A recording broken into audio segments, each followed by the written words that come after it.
Resident Evil. A corrupted summer. What had happened to the first victims in the Arklay Mountains? In the summer of 1998, the RPD struggled to explain the rash of violent deaths happening in their backyard. Meanwhile, more people are going missing.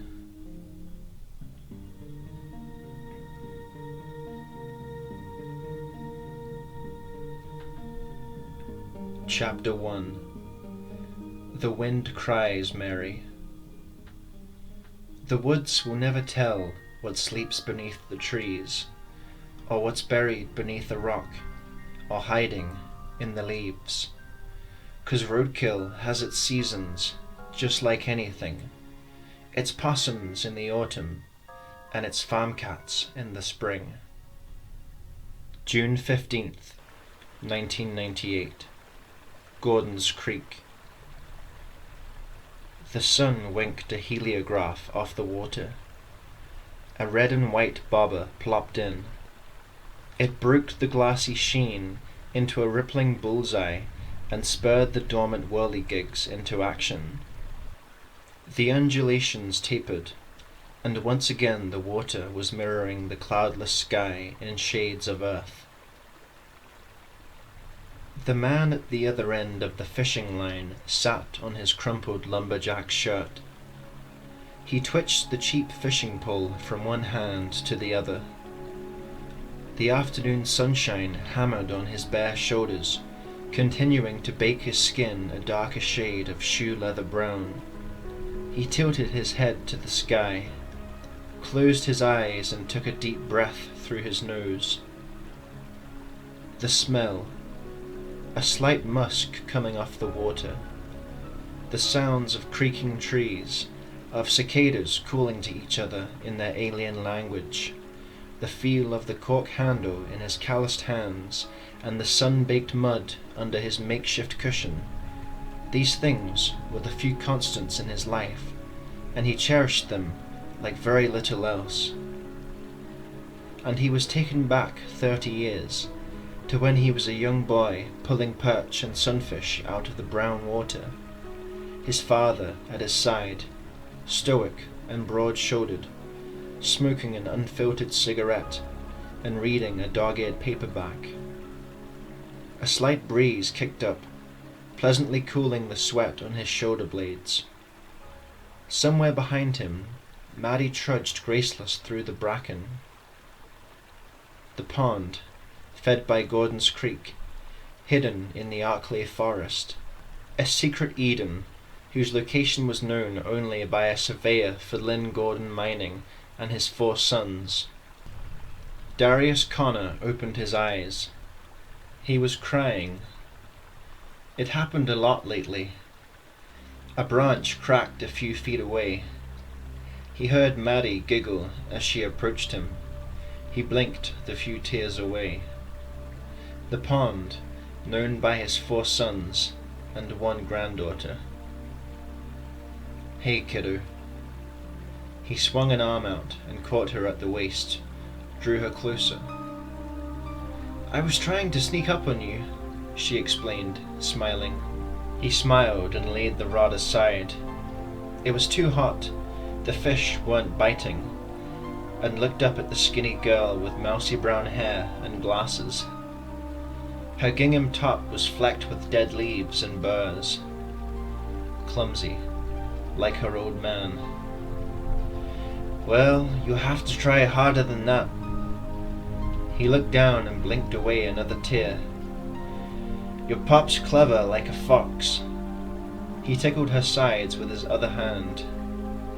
She giggled and slipped out of his arms, brushing the leaves out of her hair. "You want to try some more fishing?" He gestured at the other fishing pole. She looked at the pole reluctantly. He knew that her heart wasn't in it. Maybe if the fish were biting, she would have been more willing to give it a try. Her mother hated fishing. "Maybe in a little while," she said as she unscrewed the cap on a bottled water. Could I borrow the binoculars? Her language skills were very advanced for an 8-year-old. At least, that's what her teacher had written in her last report card. If she could only get those math grades up to par. Of course. He brushed a blue bottle fly off his arm. They're in the backpack. Just don't wander too far. How far is too far? She took a single sip of water and replaced the cap. So much like her old man. If you can't see me, then it's too far. Okay. She wandered back toward the overstuffed rucksack and began sorting through the various outdoors impedimenta. He watched her for a few moments. At his side, the fishing rod came alive. He snatched it up and yanked, but there was no resistance on the line. Too late. He sighed and reeled the hook in. Perch were not an easy fish to set properly. They nibbled away at the bait, ate around the hook like little surgeons. He cast a withering glare at the severed nub that had once been an earthworm on the end of the lure. Bastard! He thumbed the lid off the old margarine container full of mud. He felt his anger swelling inside, but swallowed it back down and took his frustration out on another worm, repeatedly skewering it on the barbed hook. Try eating that one. He flung the tackle into the water. He looked back, toward the girl as she blundered forward with the binoculars up to her small face. Don't do it today. It's too nice a day. He slumped his shoulders at the thought. A month ago, Maddie's mother had asked for a separation. They hadn't told their daughter yet. It hadn't come as much of a surprise to Darius. He and his soon-to-be ex-wife had never really loved each other. He met Vicky Larson at a nightclub, shortly before his deployment to Kuwait. When he returned home, she was waiting for him, with their daughter swaddled in a fleece blanket. Maddie was so small, with tiny, pale blue eyes. And so Darius left the army and took a job as a process man for Umbrella Chemicals. He and Vicky pooled what money they had and took a mortgage on a ramshackle Victorian. She thought the place looked creepy, but he and his brothers had done a decent job fixing it up over the summer. It would never be a mansion, but it was no longer the worst house in the neighborhood. And they tried like hell to make it work. He couldn't fault his wife for being unhappy, for being unwilling to spend her life with a man she could barely tolerate. Darius had no intention of sleeping on the Murphy bed in his billiards room for any longer than he had to either. I'm tired of faking this, she told him in a calm voice. I deserve to be happy, and so do you. I'm tired of having to tiptoe behind your back, and don't tell me that you haven't been sleeping around as well. He lied and told her that he hadn't. So that was that. Lawyers were consulted, contracts and custody papers signed. Everything was very civil, free of the stereotypical pettiness associated with divorce. He found an affordable 2-bedroom apartment downtown and bought some used furniture at a consignment store. There was only one thing left to do, the hardest part. More tears formed at the corner of his eyes. 15 days from now, he would be seeing his girl every other week. He could hear a ton of branches twisting and snapping. Maddie's clothes were going to be ruined. Vicky would freak. Don't go too far, sweetie, he called absently. He bent forward and gazed at his reflected image in the murky water. He was a bit soft around the waistline, craggy-faced, but still handsome. Vicky was right. He did deserve to be happy. What he feared was that his happiness would come at the expense of his daughters. Maddie's thin scream pulled him out of his introspection with more speed and violence than he could yank a perch out of the pond. He dropped the rod and leapt to his feet, scanned the tree line. She screamed again, to his right, and about 50 yards in. Her thin, frightened scream transformed into a painful shriek that could barely be registered by a human ear. That scream spurred Darius into action. He charged forward, caught his own shadow on the hardpack, a small, powerfully built man cannonballing through the deadfall. He zeroed in on his daughter's cries, could see movement ahead. "Hold on, sweetie, I'm coming!" Branches whipped at his bare arms and chest. He didn't feel them. His heart was pounding double time. His legs pushed him forward with impressive speed. He could see Maddie's cotton candy pink sneakers kicking, a large brown shape on top of her, too tall and skinny to be an animal. A few more steps forward and it was clear to him that a man was holding his girl down, was attacking her. A fucking pedo. Something switched in his mind. He was no longer Darius Connor, father, husband, and cooling tower systems operator. He was once again PFC Connor. One of his squad mates was in trouble and needed backup. The enemy needed to be eliminated.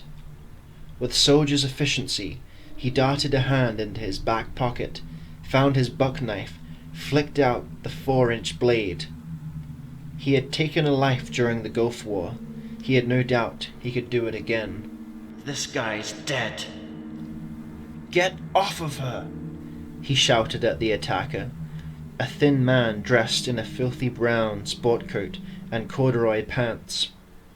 The guy smelled worse than fish guts left in the hot sun. He was probably some psychotic drifter. It didn't matter much to Darius. He would be worm food soon enough. The man didn't budge, didn't pay attention to his warning. Maddie had her arms to her face and was shrieking. Was that blood he saw on her? Darius launched himself at the man, tackling him.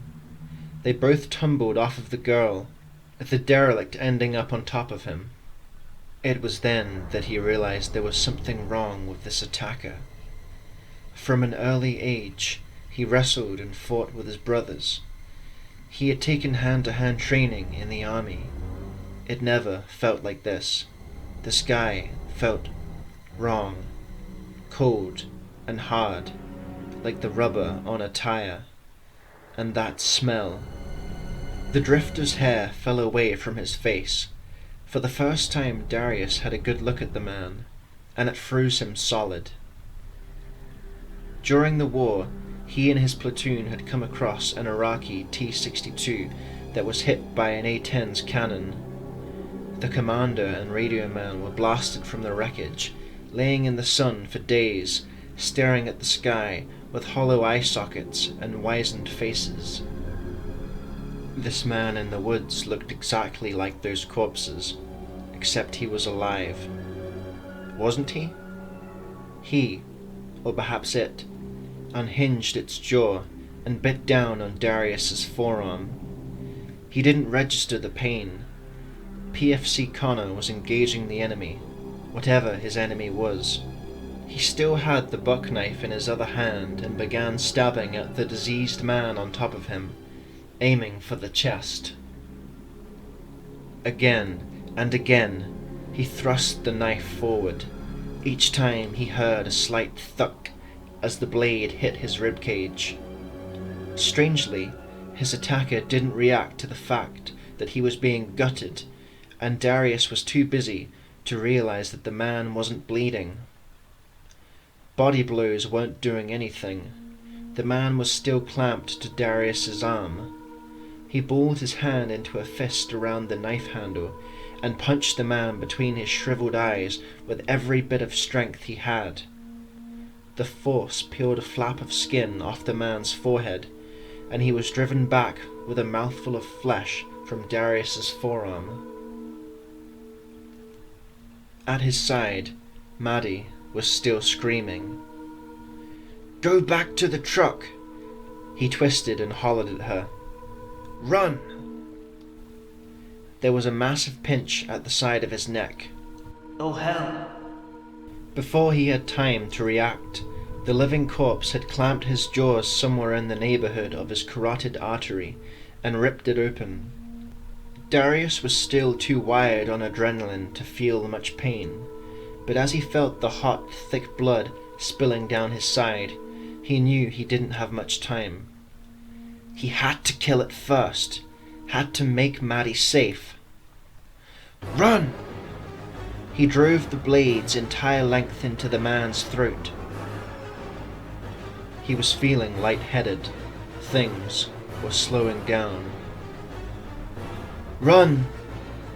Maddie was still at his side, shouting for him. Another good hit with the buck knife, upward under the chin. The handle slipped from his weakening grip. Run! He shoved Maddie. She stumbled away from him. Good. Things were starting to darken at the edges of his vision, like the final cutscene in an old movie. He grabbed the man who was biting into him again. It didn't matter now. There was a faint blur as Maddie bolted down the cut line to his ranger. Run!